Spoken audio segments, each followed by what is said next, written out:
Hello my dear friends and students, welcome to Batham class. आज हम discuss करने जा रहे हैं सिंपलेस्ट मेथड। सिंपलेस्ट मेथड में हम देखेंगे कि कैसे क्वेश्चन सॉल्व करें। एक्चुअली सिंपलेक्स मेथड यूज़ होता है लीनियर प्रोग्रामिंग प्रॉब्लम में, एलपीपी। जो लीनियर प्रोग्रामिंग प्रॉब्लम्स होती हैं उनको हम सिंपलेक्स मेथड से सॉल्व करते हैं। सिंपलेक्स मेथड यूज़ कब होता है तो मैं आपको बता दूं कि लीनियर प्रोग्रामिंग प्रॉब्लम को दो तरीके से सॉल्व किया जाता है। एक होता है ग्राफिकल मेथड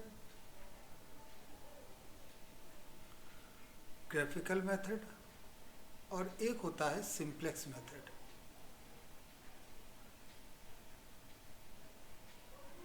जो ग्राफिकल मेथड होता है इसके लिए कंपल्सन है, या ये कहा जाए कि इसकी लिमिटेशन है कि it is applicable only on two variables. केवल दो वेरिएबल्स पर ये काम, और ये टू वेरिएबल, टू और मोर, टू और मोर वेरिएबल्स पर। तो ये जो काम करता है ये टू वेरिएबल्स पर काम करता है और ये दो या दो से ज़्यादा वेरिएबल पर काम करता है। तो ये बात समझ में आ गई। तो कभी कभी ऐसा होता है कि हमारे पास जो कंडीशंस होती हैं वो उसमें वेरिएबल्स, जो डिसीजन वेरिएबल्स होते हैं वो दो से ज़्यादा होते हैं, तो उस केस पे ग्राफिकल मेथड अप्लाई नहीं हो सकता, उस केस में सिंपलेस्ट मेथड ही अप्लाई होता है। तो कैसे क्वेश्चन को सॉल्व किया जाएगा, आइए एक न्यूमेरिकल लेते हैं और उससे हम समझते हैं। तो लिखा है क्वेश्चन में कि यूज सिंपलेक्स मेथड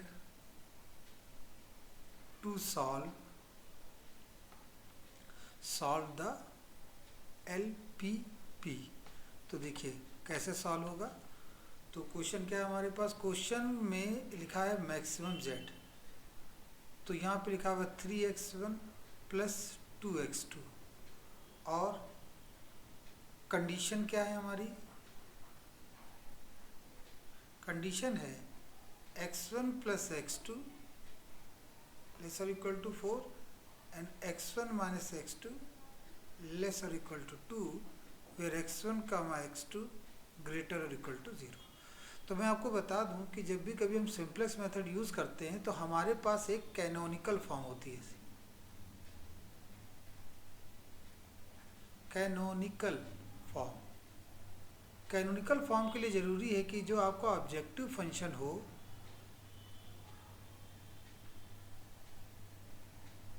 वो मैक्सिमम का केस का हो, मैक्सिमाइजेशन का हो, और जो पहली कंडीशन, तो ये दूसरी कंडीशन कि जो कंडीशंस हों उसमें लेस और इक्वल टू का साइन होना चाहिए।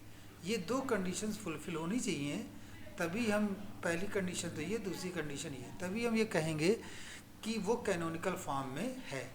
और जब वो कैनोनिकल फॉर्म में होगा तो उसे कन्वर्ट करते हैं स्टैंडर्ड फॉर्म में, स्टैंडर्ड फॉर्म में कन्वर्ट किया जाता है। तो स्टैंडर्ड फॉर्म में कन्वर्ट करने के लिए सबसे पहले तो ज़रूरी क्या है कि हमारे पास वो कैनोनिकल फॉर्म के लिए ज़रूरी है कि उसमें मैक्सिमम और मिनिमम, मैक्सिमम का ऑब्जेक्टिव फंक्शन आपका मैक्सिमाइजेशन का और ये लेस और इक्वल टू के साइन, अगर ये होंगे तभी हम क्वेश्चन को आगे प्रोसीड कर सकते हैं। तो आइए इसके सोल्यूशन को समझते हैं। तो सबसे पहला तो आपका काम होता है कि इसमें हम स्लैग वेरिएबल्स को इंट्रोड्यूस करते हैं जब मैक्सिमाइजेशन का केस होता है। तो हम यहाँ लिखेंगे by introducing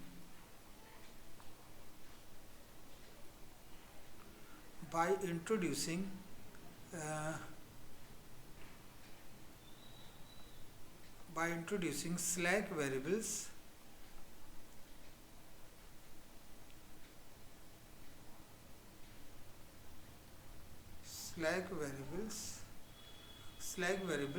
S1 and S2।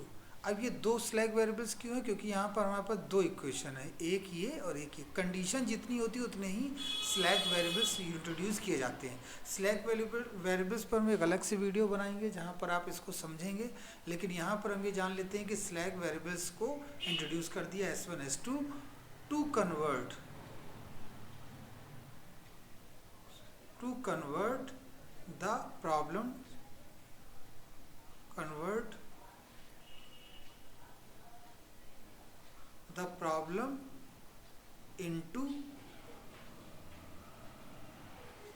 Standard to convert the problem into standard form.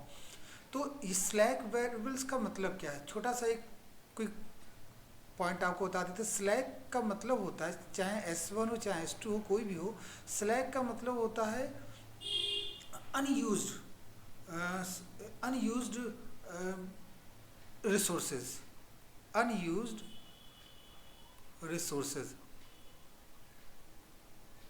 Unused, जो आपका अनयूज्ड होता है, जिसको हम यूज़ नहीं कर पाते हैं। जैसे कोई एक मशीन है, मशीन में कहा गया है कि, देखिए पहले इसको लिख दे तब आपको समझ में आएगा।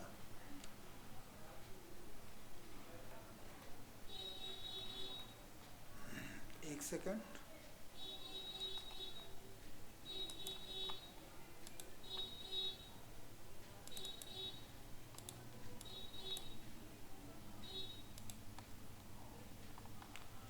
अनयूज्ड,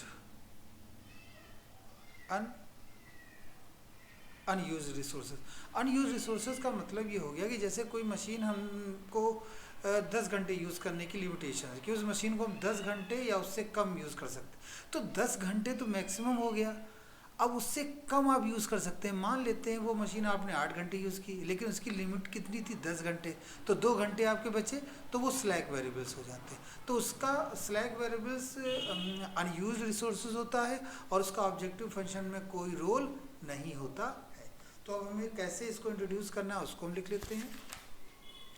तो इंट्रोड्यूस करने के लिए हमने यहाँ पर लिखा सबसे पहले तो मैक्सिमाइजेशन z का केस, तो 3x1 plus 2x2 plus 0s1 plus 0s2, ये हो गया आपका पहला मैक्सिमाइजेशन वाला। और जो आपकी कंडीशंस हैं उनको अगर हम कन्वर्ट करें तो देखिए लिखेंगे x1 प्लस x2 और प्लस s1 और 0s2 इक्वल टू 4। आप देख सकते हैं कि ये वाला जो पोर्शन है ये कम है, ये वाला पोर्शन कम है, तो ये वाला पोर्शन कम है, तो उसके लिए एक सेकेंड,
तो जो हमारा स्लैक वेरिएबल्स है यहाँ पर हम इसको चेक कर लेते हैं। देखिए अपने टॉपिक को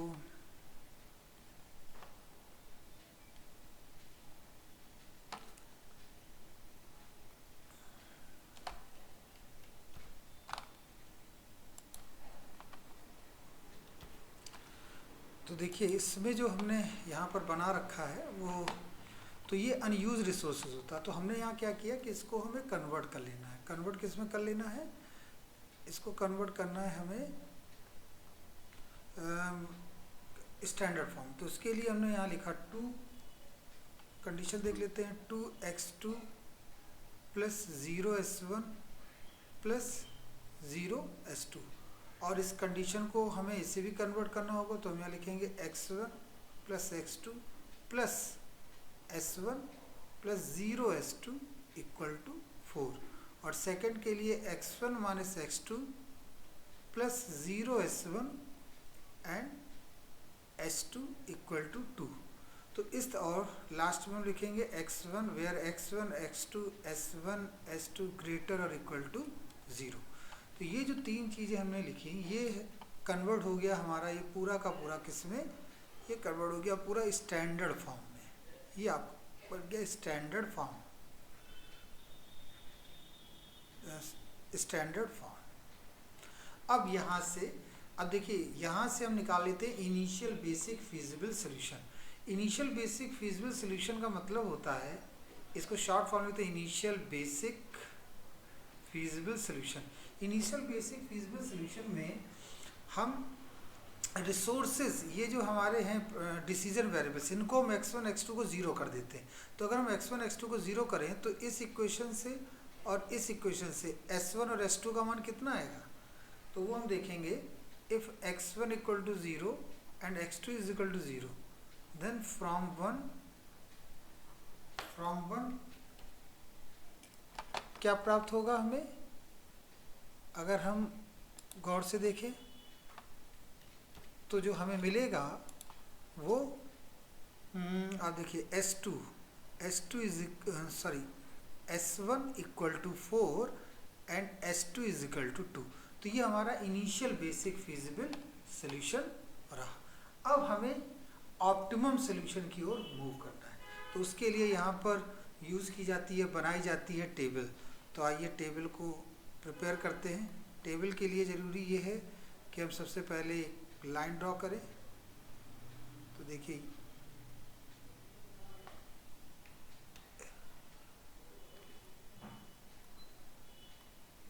लाइन एक ड्रॉ कर लेते हैं टेबल के लिए, और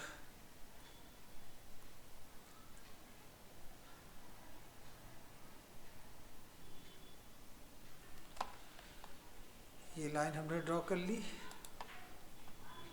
एंड एक इम्पॉर्टेंट पॉइंट,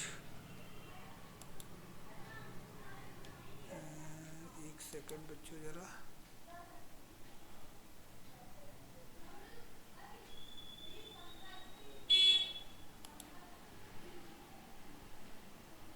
चलिए कोई बात नहीं।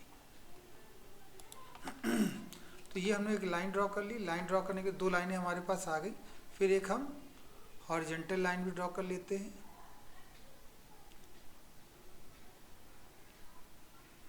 ये एक लाइन ड्रॉ कर ली हमने, हॉरिजॉन्टल लाइन हमने एक ड्रॉ कर ली, ठीक है। तो सबसे पहले तो हमें यहाँ पर लिखना पड़ेगा इसके जो कोफिशिएंट हैं। कोफिशिएंट मतलब टेबल बनाई कैसे जाती है, ये फर्स्ट टेबल है, first simplex table. Simplex table कैसे लिखी जाएगी, यहाँ x1 रहेगा, यहाँ x2 रहेगा, यहाँ s1 रहेगा, यहाँ s2 रहेगा। यहाँ पे हम लिख देंगे cj। cj means contribution. Contribution मतलब इसमें हमें ऑब्जेक्टिव फंक्शन के कोफिशिएंट लिखने होते हैं। तो हम वहाँ लिखेंगे 3, 2, 0 एंड 0। और इनिशियल बेसिक फिजिबल सोल्यूशन हमारे क्या निकले थे, S1 और S2। और इसके लिए इनके रिसोर्सेज, इनका कंट्रीब्यूशन क्या था, वो था 0, 0। यहाँ पर हम एक लिख देंगे, एक अलग अलग बुकों में अलग अलग सिंबल, हम यहाँ पर b लिख लेते हैं, b, और एक ये यहाँ पर हमने थीटा लिख लिया। तो अब देखिए b जो है, b एक्चुअली आंसर होता है। बेसिक फिजिबल सोल्यूशन में क्या निकला, S1 की वैल्यू 4 है, वो हम 4 यहाँ लिख देंगे, और S2 की वैल्यू 2 है। S1 की वैल्यू, S2 की वैल्यू कितनी है यहाँ पर, S2 की वैल्यू 2, यहाँ हमने 2 लिख दी। और इसमें देखिए हमने क्या किया है कि ये S1 के सामने हमने इसको लिखा हुआ है, तो इसे यहाँ पर ना लिखें तो ज़्यादा बेटर होगा। इसको यहाँ से रफ कर लेते हैं।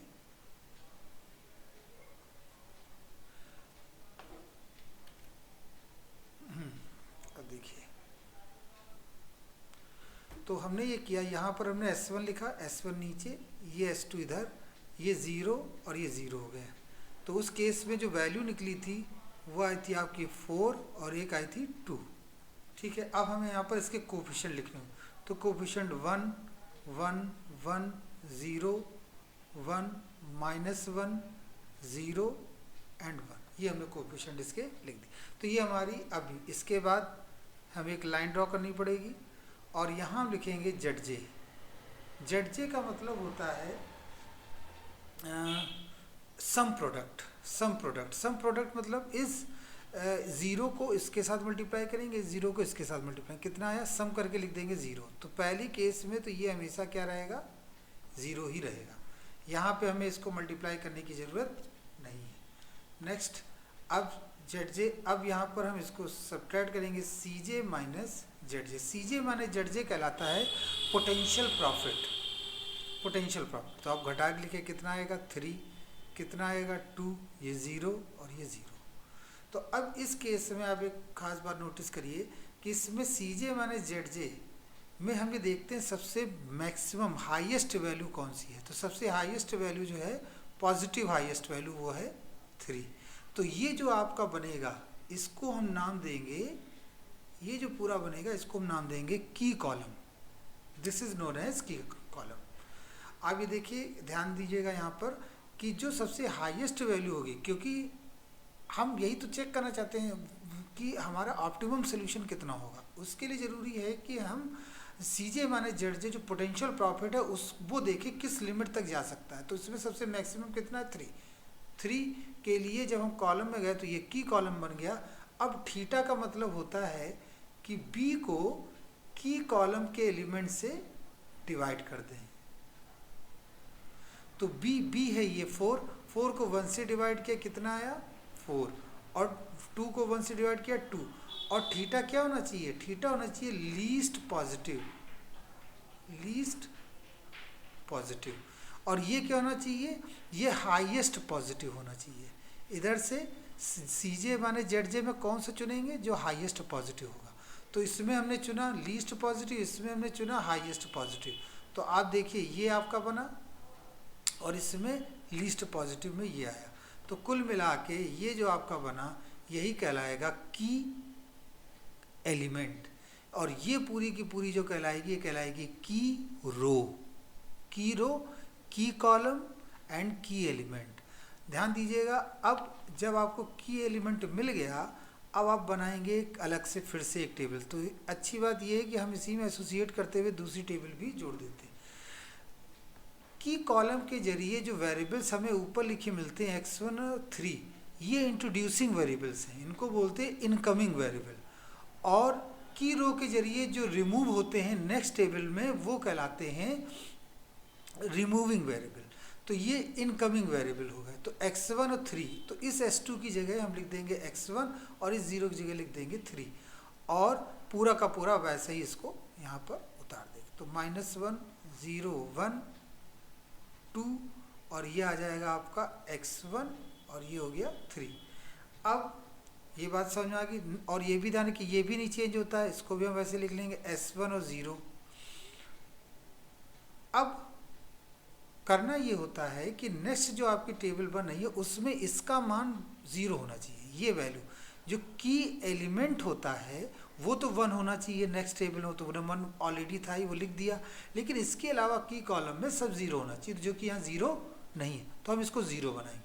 तो 0 बनाने का तरीका बहुत सिंपल सा है कि आप गौर से देखिए कि इस रो में से इस रो को अगर हम सब्ट्रैक्ट, या इस रो को हम सब्ट्रैक्ट कर दें, वैसे तो मैं बोलूँगा कि इस रो को ही आप सब्ट्रैक्ट करिए, इस रो को अगर हम सब्ट्रैक्ट कर दें, ये तो दोनों एक ही हैं, तो आप देखिए यहाँ 0 आ जाएगा। तो हम लिखेंगे 1 - 1 that is 0, 1 - 1 that is 2, 1 - 0 that is 1, 0 - 1 that is -1, 4 - 2 that is 2। हमने ये लिखा कैसे, मैं फिर से बता दूँ। सपोज करिए ये है इक्वेशन A और ये है इक्वेशन B।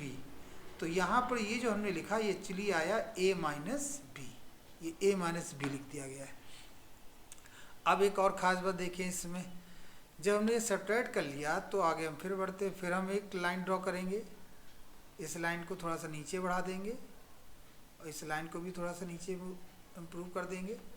अब फिर हम यहाँ से लिखेंगे ZJ और फिर लिखेंगे यहाँ पर CJ - ZJ।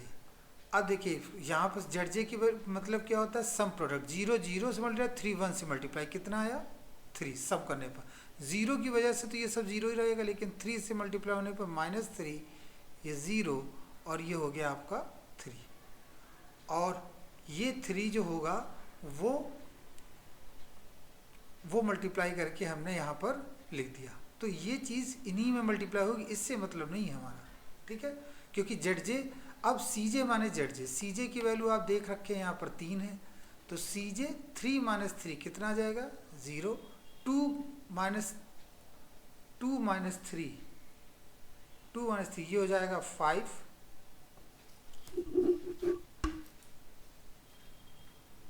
ये हो जाएगा 5 आपका।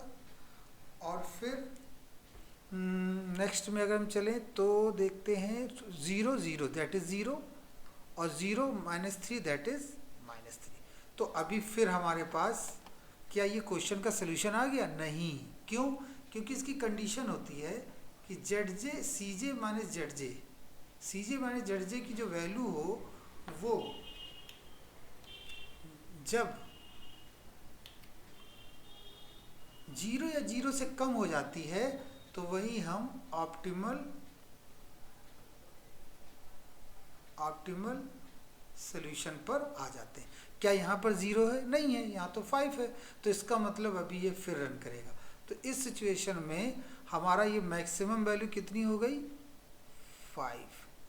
देखिए मैक्सिमम वैल्यू जो है वो 5 है, तो हमने यहाँ पर 5 को ले लिया। तो देखिए ये आपका बन गया की कॉलम, ये बना आपका क्या? की कॉलम। अब आपको हमने यहाँ बता रखा था यहाँ वैल्यू क्या चलती है बी, और यहाँ क्या चलता है थीटा। थीटा का मतलब बी 2 डिवाइडेड बाई 2 कितना आ जाएगा 1, और 2 डिवाइडेड बाई -1, तो यहाँ पर -2 आएगा। लेकिन हमें कौन सा लेना होगा? Least positive. थीटा की वैल्यू क्या होनी चाहिए? लीस्ट पॉजिटिव, तो वो ये है। तो कुल मिला के यहाँ से जाएगा तो इस तरह से आपका 2 जो बन जाएगा ये कहलाएगा आपका की एलिमेंट, और ये हो जाएगा आपका की रो, ये की कॉलम, ये की रो, और ये जहाँ इंटरसेक्ट करेंगे ये आपका कहलाएगा की एलिमेंट। तो हमने आपको बताया की एलिमेंट जो होना चाहिए वो क्या होना चाहिए? अगली टेबल में जब आएगा तो वो क्या होना चाहिए बच्चों? वो होना चाहिए 1। तो यहाँ तो 1 नहीं दिख रहा है, ये तो 2 है, तो हम क्या करेंगे? इस पूरे को 2 से डिवाइड कर देंगे, तो ये हो जाएगा 0, ये हो जाएगा 1, ये हो जाएगा 1/2, ये हो जाएगा माइनस का 1/2, और ये हो जाएगा 1। लेकिन इंट्रोड्यूसिंग वेरिएबल कौन सा होगा? x2 और 2, तो ये जो s1 हो जाएगा इसकी जगह हम लिख देंगे x2, और इसकी जगह लिख देंगे 2, और रेस्ट जो होंगे इनको वैसा का वैसे ही लिख देंगे, इनसे कोई मतलब नहीं हमें। अब हमने आपको बताया था कि जो की कॉलम होता है वो तो नेक्स्ट स्टेप में 1 लिख दिया जाता है डिवाइड करने पर, लेकिन ये जो इसके अलावा जो की कॉलम के एलिमेंट हो वो 0 होने चाहिए, लेकिन यहाँ पे 0 नहीं है, ये तो -1 है। ये -1 कब 0 बनेगा? जब हम इसमें इसको ऐड कर दें, इस वाले में ऐड कर दें। तो हम मान लेते हैं, इसको मान लेते हैं d, और इसको मान लेते हैं k। तो अगर हम d प्लस k कर दें, d प्लस k, तो d प्लस k कर दें तो आप देखिए ये -1 1 मिलके 0 हो जाएगा, तो 1 0 1 -1 0 0, और ये हो गया 1/2, और ये इसका सब ऐड होगा तो ये आ जाएगा 1/2, और 2 1 दैट बिकम्स 3। फिर देखिए बन गया हमारा। फिर हम इस लाइन को ड्रॉ कर लेंगे, फिर हमें वही चीज़ करनी पड़ेगी। क्या? फिर से हमें वही एक लाइन ड्रॉ करनी पड़ेगी। अब आप देख रहे होंगे कितना लेंथी क्वेश्चन, लेकिन इसको बोलते हैं इट्रेशन, बार बार आप वही स्टेप करते हैं। फिर हम यहाँ लिख देंगे सी जे, फिर यहाँ हम लिख देंगे यहाँ पर जेड जे होगा, यहाँ पर जेड जे होगा, और यहाँ लिखेंगे सी जे माइनस जेड जे। फिर हम इससे मल्टीप्लाई करेंगे, सम प्रोडक्ट निकालेंगे तो यहाँ 3 आएगा, यहाँ पर 2 1 में 3, ये 2 आ जाएगा, 2 1 में ये तो 2/2, 3/2 मतलब 5/2, माइनस का 2/2 और 3/2, माइनस का 2/2 प्लस 3/2, तो सॉल्व होके हो जाएगा 1/2, और ये इसमें आगे मल्टीप्लाई नहीं होगा। फिर देखिए इसको घटा के लिखेंगे, सब्ट्रैक्ट करके लिखेंगे, तो आप ऊपर देखिए वैल्यू कितनी थी 3 में 3 गया 0, चलिए थैंक गॉड। तो अगला देखते हैं 2 में 2 सब्ट्रैक्ट होगा 0, वेरी गुड। फिर आगे तो ये दोनों 0 ही 0 है, तो ये देखिए माइनस का 5/2 आया, और ये माइनस का 1/2 आया। अब आप देख लीजिए ब्रेवो। यहाँ पर आप देखिए सिंस लिखेंगे, since Cj minus Zj is less or equal to 0, so we have arrived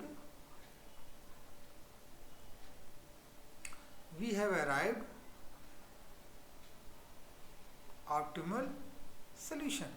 हम ऑप्टिमल सोल्यूशन पर पहुंच गए। अब देखिए यहाँ पर ये आपका ऑप्टिमम मिला कि नहीं, सारी की सारी वैल्यू क्या है इसकी।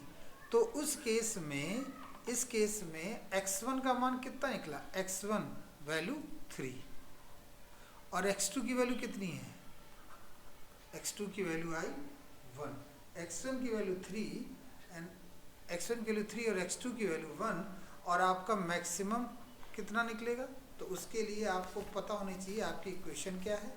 तो इक्वेशन अगर आप गौर से देखें तो इक्वेशन आपकी लिखी थी 3x1 प्लस 2x2। तो हम यहाँ लिख देंगे मैक्सिमम z 3 ब्रैकेट में 3 प्लस 2 ब्रैकेट में 1, दैट इज़ 9 2 11। तो आपका जो सोल्यूशन आया वो मैक्सिमम z आया। तो आई होप ये क्वेश्चन आपको क्लियर हुआ होगा। इस वीडियो को बार बार देखें जिससे कि आपको और अच्छी तरह से समझ में आ सके। Thank you.